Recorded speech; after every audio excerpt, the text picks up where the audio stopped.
Church, this is part 2 of our story on the Last Supper and the sequence of events leading up to the arrest and conviction of Jesus Christ in the next couple of hours to follow. So let's recap quickly. About 6 o'clock on the Thursday night, they killed the Passover lamb and they gathered together in the upper room where they had supper. There Jesus washed the disciples' feet, and he also broke bread to tell them that this is his body that he's giving over for the sake of their sins.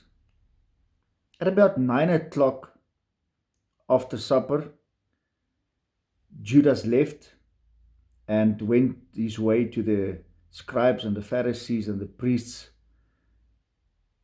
to go and get his money and to get Jesus handed over. So Jesus and the team left for Gethsemane between 9 o'clock and 10 o'clock, which is where we're at now. It's now close to 10 o'clock.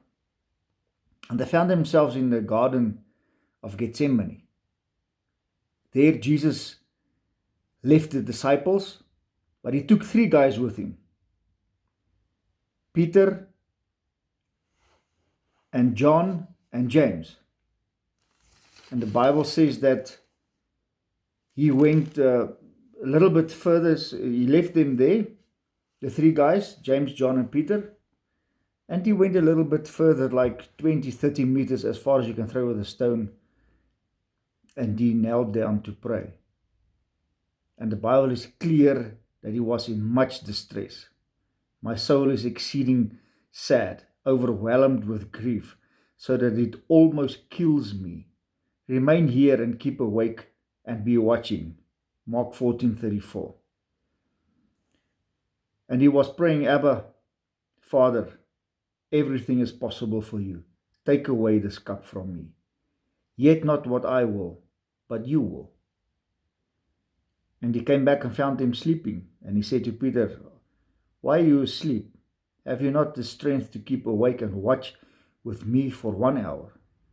Keep awake and watch and pray constantly, that you may not enter into temptation. The spirit is willing, but the flesh is weak. He went again and prayed, saying the same words. He came back and found him sleeping again. And he came back the 3rd time. So now it's close to 12 o'clock. Because the Bible says he prayed 3 prayers, more or less an hour each. So let's assume then it is close to midnight when he told his disciples, come, he who is betraying me is at hand.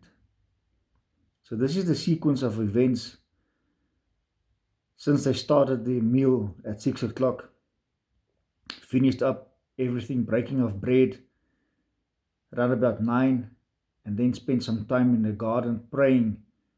And the Bible says that his sweat were like blood dripping from him because of stress.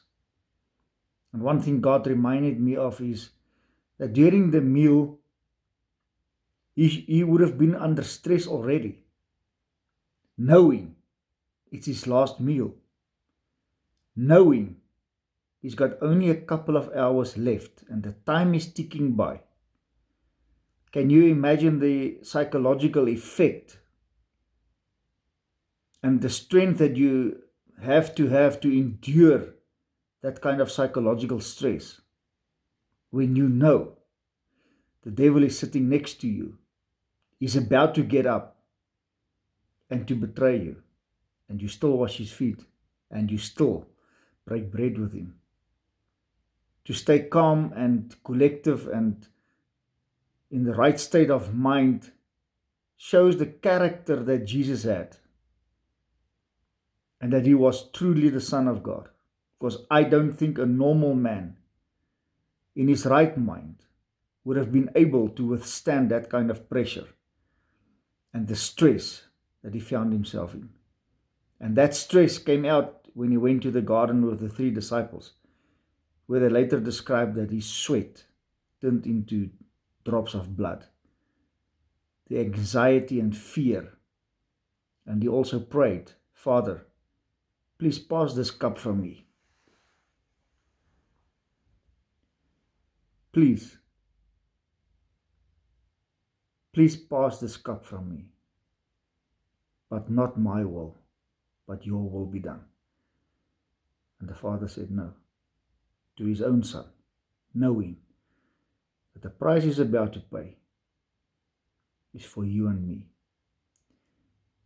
We'll take up the story a little bit later, what happened between the arrest starting at 12 o'clock and 6 o'clock in the next morning. See you later.